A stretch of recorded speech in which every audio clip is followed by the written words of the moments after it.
नमस्कार दोस्तों, चलिए जानते हैं बिहार की 25 फटाफट खबरों को केवल 10 मिनट में। तो चैनल को लाइक और सब्सक्राइब कर लें और साथ ही साथ आप यह वीडियो कहां से देख रहे हैं कमेंट में जरूर बताएं। बात करेंगे पहली और बड़ी खबर में। 10 लाख मिलेगा, आधा हो जाएगा माफ। मुख्यमंत्री उद्यमी योजना 2026 की अंतिम तिथि 25 मार्च को।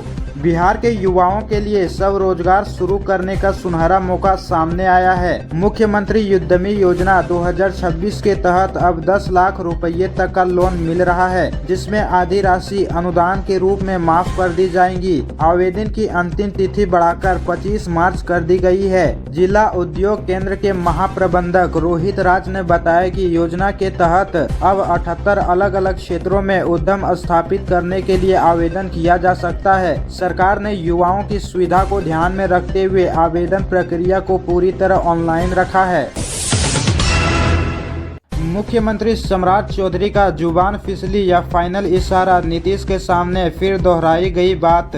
2 जिलों में एक जैसी घटना से चर्चा तेज हो गया है। यह केवल एक बार की गलती नहीं लगती, बल्कि लगातार 3 जिलों में हुई घटनाओं ने इसे चर्चा का विषय बना दिया है। पहले भागलपुर, फिर नवादा में मंच से एंकर द्वारा सम्राट चौधरी को मुख्यमंत्री कहकर संबोधित किया गया। नवादा में आयोजित कार्यक्रम के दौरान जैसे ही डिप्टी सीएम सम्राट चौधरी मंच पर उठे, एंकर ने कहा, मुख्यमंत्री जी का जोरदार तालियों के साथ स्वागत कीजिए। इस घोषणा के बाद कुछ पल के लिए माहौल अलग ही बन गया। एंकर की इस टिप्पणी पर सम्राट चौधरी ने कोई आपत्ति नहीं जताई। वे हाथ जोड़ते हुए माइक की ओर बढ़े और सामान्य ढंग से अपना संबोधन शुरू कर दिया। उनके इस व्यवहार ने भी लोगों का ध्यान खींचा।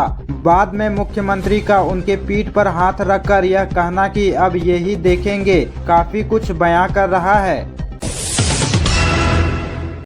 बिहार में सामाजिक सुरक्षा पेंशन के लिए करवानी होगी ई-केवाईसी। 31 मार्च है लास्ट डेट। प्रखंड में सामाजिक सुरक्षा पेंशन योजनाओं के लाभार्थियों के लिए 31 मार्च तक जीवन प्रमाणीकरण ई-केवाईसी कराना अनिवार्य कर दिया गया है। निर्धारित समय सीमा तक प्रक्रिया पूरी नहीं करने वाले लाभुकों की पेंशन राज्य स्तर से स्वतः बंद कर दी जाएगी। प्रखंड में कुल 11,159 लाभुक चिन्हित किए गए हैं, जिनमें से अब तक 5,690 लाभार्थियों का बायोमेट्रिक ई-केवाईसी पूरा हो चुका है, जबकि 5,469 लाभुकों का जीवन प्रमाणीकरण अभी लंबित है। पंचायतवार समीक्षा में कई जगह बड़ी संख्या में लाभुकों का केवाईसी बाकी है। खालगांव पंचायत में 1,419 में से 540, भगवानपुर में 1,293 में से 757, बनकटिया में 1,216 में से 536 तथा सिकटिया पंचायत में सबसे अधिक 1,273 में से 834 लाभुकों का केवाईसी अभी शेष है। अब दरभंगा से चीन के शंघाई के लिए कनेक्टिंग फ्लाइट सेवा, विदेश जाना होगा आसान। दरभंगा एयरपोर्ट से अंतर्राष्ट्रीय उड़ान शुरू करने की दिशा में कई योजनाओं पर कार्य तेज है। नए टर्मिनल, बिल्डिंग और रनवे एक्सटेंशन सहित अन्य निर्माण कार्य युद्ध स्तर पर चल रहा है। कार्य को तय सीमा में पूरा कर दरभंगा से सीधा अंतर्राष्ट्रीय उड़ान शुरू करने की योजना है। इस बीच इंडिगो एयरलाइंस ने दरभंगा से कोलकाता होकर चीन के शंघाई के लिए अंतर्राष्ट्रीय उड़ान शुरू करने की घोषणा की है, जिससे दरभंगा के अलावा मिथिलांचल सहित पूरे उत्तर बिहार के लोगों को अंतर्राष्ट्रीय उड़ान का विकल्प मिलना शुरू हो जाएगा। इंडिगो की ओर से यह सेवा 29 मार्च से दरभंगा एयरपोर्ट से बहाल होने जा रही है। दरभंगा से कोलकाता होकर चीन के शंघाई के लिए नई कनेक्टिंग फ्लाइट का सेवा शुरू होगी। इस सेवा के चालू होने से आसपास के क्षेत्रों से चीन तक का हवाई सफर आसान हो जाएगा। जानकारी के अनुसार दरभंगा एयरपोर्ट से यात्री पहले कोलकाता के लिए रवाना होंगे। गोपालगंज में ऑर्केस्ट्रा के चंगुल से छुड़ाई गई 10 नाबालिग लड़कियां, एनजीओ और पुलिस का ज्वाइनिंग ऑपरेशन। बिहार के गोपालगंज में बेखुंडपुर थाना क्षेत्र में ऑर्केस्ट्रा की आड़ में चल रही संदिग्ध गतिविधियों का राजपास करते हुए पुलिस ने बुधवार को बड़ी कार्रवाई की। सिरसा सहित अन्य स्थानों पर छापेमारी कर 10 नाबालिग बच्चियों को मुक्त कराया गया। यह कार्रवाई बिहार पुलिस मुख्यालय पटना के विकर सेक्शन व CID के निर्देश पर की गई। पुलिस को काफी समय से सूचना मिल रही थी कि कुछ ऑर्केस्ट्रा ग्रुप्स में नाबालिग बच्चियों का इस्तेमाल किया जा रहा है। इसके बाद योजनाबद्ध तरीके से संयुक्त रेस्क्यू अभियान चलाया गया। जननायक कर्पूरी ठाकुर कौशल विश्वविद्यालय में नए सत्र में शुरू होगी पढ़ाई, इंटर्नशिप पर विशेष जोर।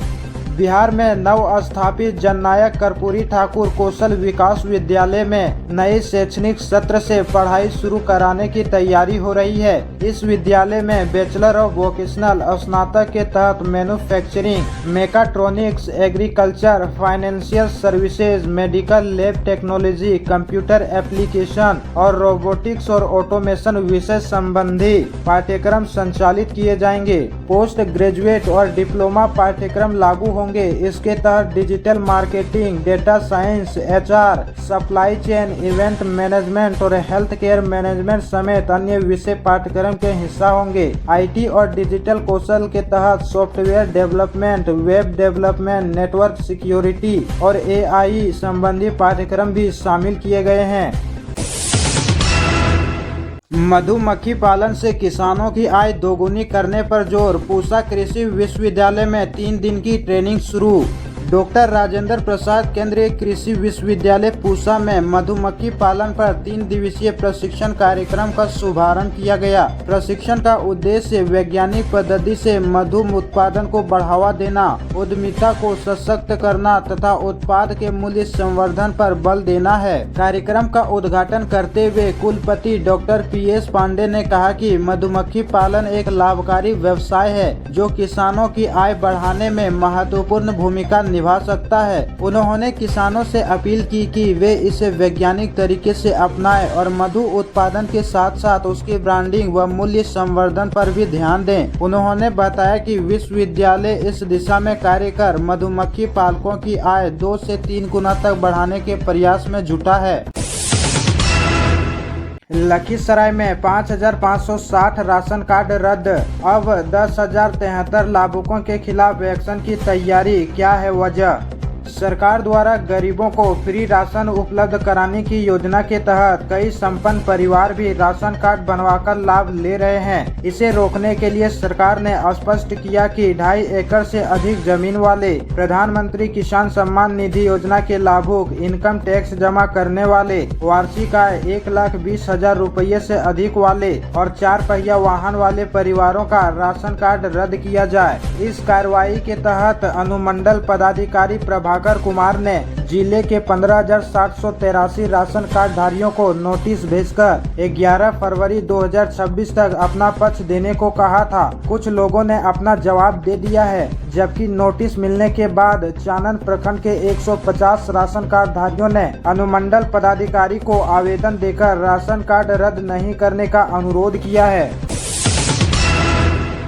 सहरसा में अब गोदाम से नहीं मिलेगा गैस सिलेंडर, सिर्फ होम डिलीवरी से होगी LPG की सप्लाई। घरेलू गैस की किल्लत और कालाबाजारी की लगातार मिल रही शिकायतों के बीच बुधवार को जिला पदाधिकारी दिपेश कुमार ने प्रखंड क्षेत्र के सीहोल स्थित वन देवी इंडियन गैस एजेंसी का औचक निरीक्षण किया। निरीक्षण के दौरान DM ने गैस गोदाम से हो रहे वितरण पर तत्काल रोक लगा दी और एजेंसी संचालक को सख्त निर्देश दिया कि बुकिंग कराने वाले उपभोक्ताओं को अब केवल होम डिलीवरी के माध्यम से गैस सिलेंडर उपलब्ध कराया जाए। निरीक्षण के समय गैस गोदाम पर बड़ी संख्या में उपभोक्ता मौजूद थे।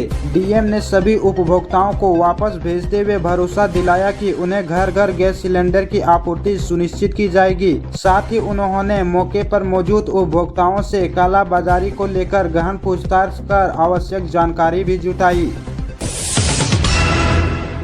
झाझा जमुई रेलखंड बनेगा, हाई कैपेसिटी कॉरिडोर। संसद में उठी जमुई की नई रेल लाइनों की जल्द पास करने की मांग।